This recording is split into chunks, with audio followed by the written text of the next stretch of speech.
Bonjour et bienvenue à toi dans cette nouvelle vidéo. Je sais pourquoi tu es là. Bien sûr, tu n'as pas été pris en master et tu te demandes comment faire ton recours au rectorat. J'étais dans la même situation que toi ce matin. En effet, j'ai reçu 13 refus de master. Alors oui, peut-être que je n'ai pas assez postulé en master, toutefois j'ai quand même reçu les 13 refus et ça fait mal. Pourtant, je te promets qu'il y a des solutions pour pouvoir obtenir un master en septembre. Bien sûr, tu n'auras peut-être pas ta réponse cet été, mais sache que fin août, début septembre, ça va se débloquer. Alors voilà, ce matin, je me suis installée à mon bureau et je me suis dit, c'est parti, tu fais ta lettre pour le rectorat. Alors tout simplement, pour faire une lettre au rectorat, il faut y aller franco, d'accord ? Ne passe pas par 4 chemins, ne fais pas une lettre qui dure 3-4 pages. Bien évidemment, le plus important, c'est le contenu, d'accord ? Explique ta situation de façon claire, explique que tu n'as pas été pris en master. Reste poli, fais des phrases courtes et surtout ne te complique pas la vie. Expose également ton projet professionnel. Oui, en effet, c'est quand même important pour le recteur de savoir où est-ce que tu veux aller, ce que tu veux faire. Si par exemple, tu souhaites passer le CRFPA, comme pour moi par exemple, j'ai tout simplement inscrit que voilà, je voulais passer le CRFPA, que je voulais me spécialiser dans un certain domaine, le domaine en droit des affaires notamment, en RSE plus précisément. Donc n'hésite surtout pas à rentrer un petit peu dans les détails par rapport à ton projet, ça permet en fait de donner un côté un peu humain à ta lettre. D'autre part, tu peux bien sûr inscrire que tu es déçu de ne pas avoir été sélectionné en master, mais ne t'étends pas trop dessus, d'accord ? C'est pas l'objet de ta lettre. Ta lettre, elle est là pour soutenir ton projet, soutenir ta demande et te permettre d'accéder à un master en septembre. Ensuite, inscris pourquoi est-ce que tu veux aller en master.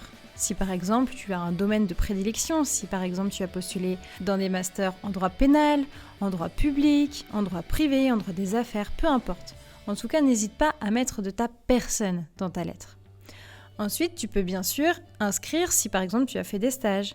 Si ces stages t'ont plu, pareil, n'en mets pas trop, c'est pas la peine, mais il est quand même important que tu marques que tu as fait certains stages, certaines expériences professionnelles. Ça montre en fait ta motivation. Donc moi, par exemple, j'ai tout simplement inscrit que j'avais fait 4 stages et que l'un de ces 4 stages m'a vraiment permis de me projeter au niveau de mon projet professionnel. En effet, c'est là que j'ai découvert la spécialité que je voulais avoir plus tard.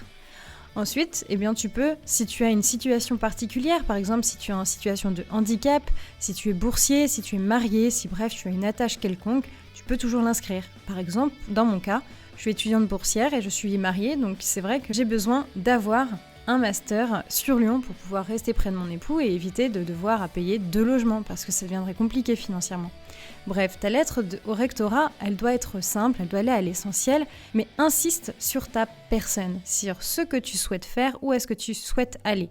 Ne mets pas trop de sentiments, ça ne sert à rien, on n'est pas là pour ça, on est là pour que tu aies un master l'année prochaine. Donc à travers cette vidéo, je te propose donc de rédiger ta lettre en écoutant tout simplement la petite playlist qui m'a motivée pendant que j'écrivais ma lettre au rectorat. Moi, ce que je te propose également, c'est qu'à la fin de la rédaction de ta lettre, tu la relises à haute voix pour vérifier si les phrases veulent dire quelque chose, si les phrases ont du sens, mais également vérifier bien sûr l'orthographe, c'est ce que j'ai fait. D'ailleurs, j'utilise souvent le site qui s'appelle Scribens. Je te le mets en lien de la description si jamais tu en as besoin.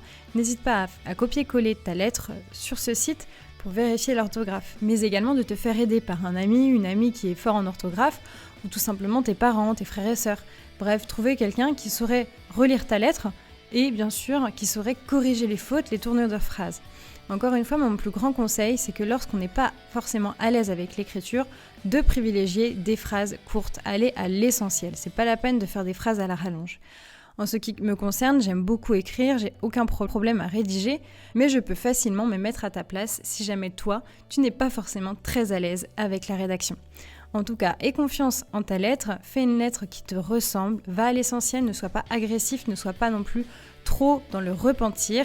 Le but, c'est simplement de présenter ton projet professionnel et dis-toi que c'est cette lettre qui te permettra peut-être l'année prochaine d'entrer en master.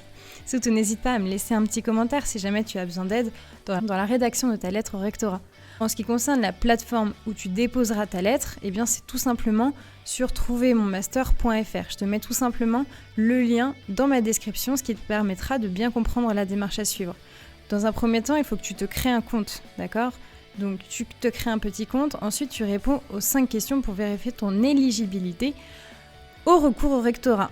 Ensuite, tu mets tout simplement tes informations personnelles. Ce que je te conseille également, c'est de bien sauvegarder ton dossier, car lorsque tu vas chercher les pièces une à une pour remplir ce dossier, il est possible que la page se rafraîchisse et que tu perdes tout. Ce n'est pas un site qui enregistre automatiquement, et je me suis fait avoir d'ailleurs, donc j'ai dû tout refaire. Donc je te conseille de bien enregistrer, ça se situe tout en bas, à gauche. Ensuite, il va falloir également que tu tries et que tu retrouves toutes les lettres de refus que tu as reçues. Donc va dans ta boîte mail, fais-toi un petit dossier avec toutes tes lettres de refus, de master. Donc tu les mets ensuite sur la plateforme et tu inscris le nombre de refus que tu as reçus. Donc automatiquement tu verras, le chiffre apparaîtra. Et en ce qui me concerne par exemple, eh bien c'était 13. J'ai reçu 13 refus, donc j'ai dû mettre 13 lettres. C'est pas hyper facile à faire puisque en fait tu dois retrouver à chaque fois le nom du master dans une certaine catégorie. Mais bref, je te conseille de bien le faire, c'est quand même assez important. Ensuite, bien sûr, tu mets ta lettre de motivation, tu mets ton CV et je te conseille également de mettre des lettres de recommandation si tu en as. Il y a un onglet où tu peux ajouter des documents, donc tout simplement, tu as juste à glisser tes lettres de recommandation.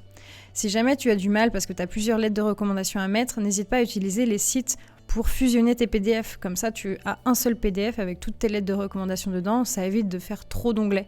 Voilà, donc pareil, je te mets le site que j'ai utilisé dans ma description, ça pourra t'aider pour tout simplement te faciliter la vie. Ensuite, tout simplement, tu te mets à rédiger ta lettre, c'est pas très compliqué, moi je te conseille de te mettre un petit fond de musique, donc tu peux écouter ma playlist qui m'a permis de me motiver un petit peu et de continuer à bien rédiger ma lettre, et puis ensuite tu peaufines tout ça, tu la relis bien, et tu envoies ton dossier rapidement. Pour rappel, le délai pour saisir le rectorat, c'est 15 jours après le dernier refus que tu as reçu. Donc ne tarde pas trop, ça serait dommage que tu loupes le délai. Voilà, pour ma part, j'ai reçu mon dernier refus la semaine dernière, donc je suis dans le délai, et donc j'ai envoyé mon recours ce matin. Donc ouf, j'espère que ça se passera bien. Voilà, en tout cas, n'hésite surtout pas à m'écrire un petit message en description, je reste tout à fait à ta disposition, et puis moi je te souhaite plein de courage, et à bientôt!